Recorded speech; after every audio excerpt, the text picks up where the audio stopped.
Narsampet municipal ఎన్నికల్లో గత 2 సార్లు బరిలో నిల్చుని ఓటమి పాలైన తాను వార్డు సభ్యుల శ్రేయస్సు కొరకు 3వ సారి నామినేషన్ వేశానని బీజేపీ అభ్యర్థి తాళ్లూరి వసంతకుమారి తెలిపారు. ఒక్కసారి తనకు అవకాశం కల్పిస్తే 10వ వార్డును అభివృద్ధి పథంలో నడిపిస్తానని ప్రజలను కోరారు. గత 2 సార్లు బీఆర్ఎస్ పార్టీ కౌన్సిలర్ గా గెలుపొందిన వ్యక్తి 10వ డివిజన్ లో ఎలాంటి అభివృద్ధి చేయలేదని విమర్శించారు. తనను గెలిపిస్తే రాష్ట్ర ప్రభుత్వంతో పాటు కేంద్ర ప్రభుత్వం నుంచి నిధులను తీసుకుని వచ్చి అభివృద్ధి చేసే దిశగా అడుగులు వేస్తానన్నారు. ఈ ఒక్కసారి తనకు అవకాశం ఇచ్చి ఆశీర్వదించారని ఇంటింటి ప్రచారం నిర్వహిస్తున్నారు. అందరికీ నమస్కారం.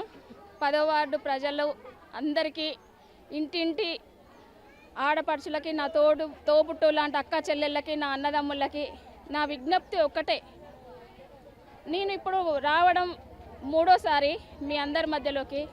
ఒకసారి ఒక మహిళ బయటికి వచ్చి ఎంతో కొంత సమాజానికి చేయాలనే అవగాహన ఉన్న మహిళను చూసి అవకాశం ఉపయోగించుకోవాలని, అలాగే ప్రధానమంత్రి మోడీ గారి కార్యక్రమాలు కానీ, ఇచ్చే అవకాశాలు కానీ, చేసే పనులు కానీ ప్రతీది గుర్తుంచుకొని సెంట్రల్గా అంటే అక్కడ ఉంది కాబట్టి మోడీ గారిని చూసి ఇక్కడ కూడా నర్సంపేటలో ఒక అవకాశం కాంగ్రెస్కి ఇచ్చారు, బీఆర్ఎస్కి ఇచ్చారు.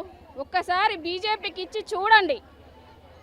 మోడీ గారు అక్కడ ఉంటేనే, అంత దూరాన్ని ఉంటేనే మనకి ఇక్కడికి ఎన్నో ఫలాలని ఇంటింటికి అందిస్తున్నాడు. ప్రతి ఇల్లు నాదే అనుకుంటున్నాడు, ప్రతి కుటుంబం నాదే అనుకుంటున్నాడు.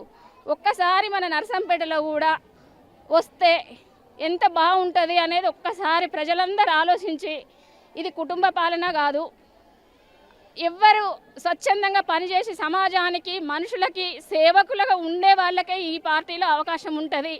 అదందరూ కూడా ఒక్కసారి 10వ వార్డు ప్రజలు గుర్తుంచుకోవాలని నేను మనస్ఫూర్తిగా మీ ఇంటింటి ఆడబిడ్డలాగా మిమ్మల్ని అందరినీ కోరుకుంటున్నా, చేతులైతే దండం పెట్టి.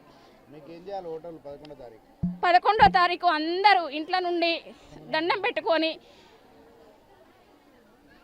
పోలింగ్ బూత్ దగ్గరికి వెళ్ళి రామ అనుకొని మోడీ గారిని గుర్తు చేసుకొని మీ ఇంటికి ఆంజనేయుని పంపిస్తాడని కమలం పువ్వు గుర్తుకు ఓటు వేసి పోచమ్మ గుడి దగ్గర బీజేపీ జెండా ఎగరవేయాలని మీ అందరినీ మనస్ఫూర్తిగా కోరుకుంటున్నా. ఈ వార్డులో గెలవగానే ఫస్ట్ నేను 2018లో కూడా ఇదే విషయం చెప్పాను. మురికి కాలువలు ఒకటి, వాటర్ ప్లాంట్. నేను అప్పుడే అంగన్వాడీ స్కూల్ దగ్గర నేను మాట కూడా తీసుకున్న ప్రకాష్ రెడ్డి సార్ దగ్గర అప్పుడు ఇక్కడ ఉన్నప్పుడు. ఈసారి గెలవగానే ఫస్ట్ వాటర్ ప్లాంట్ ఉచితంగా అందరికి ఇంటింటికి అందించే ప్రయత్నం చేస్తానని హామీ ఇస్తున్నాను. కాలువలు, తోటి మహిళలకి ఏ పని, చిన్న పని పడినా అక్కని ఫోన్ చేస్తే మీ ఇంటి దగ్గరికి వచ్చే అవకాశం నాకు కల్పించాలని, మీ ఇంటి ఆడపడుచులాగా, మీ సేవకురాలాగా ఉండే అవకాశం నాకు ఇవ్వాలి. రోడ్లు కానీ ఇక ప్రతి మీది ఏ విషయమైనా మీ ప్రతి పనికి ఎప్పుడు ఫోన్ చేసినా మీకు అందుబాటులో ఉంటానని నేను హామీ ఇస్తున్నాను. బీజేపీ 10 సంవత్సరాల పాలన చూశారు. బీజేపీ ఏం చెప్పింది, ఏం చేయలేదు.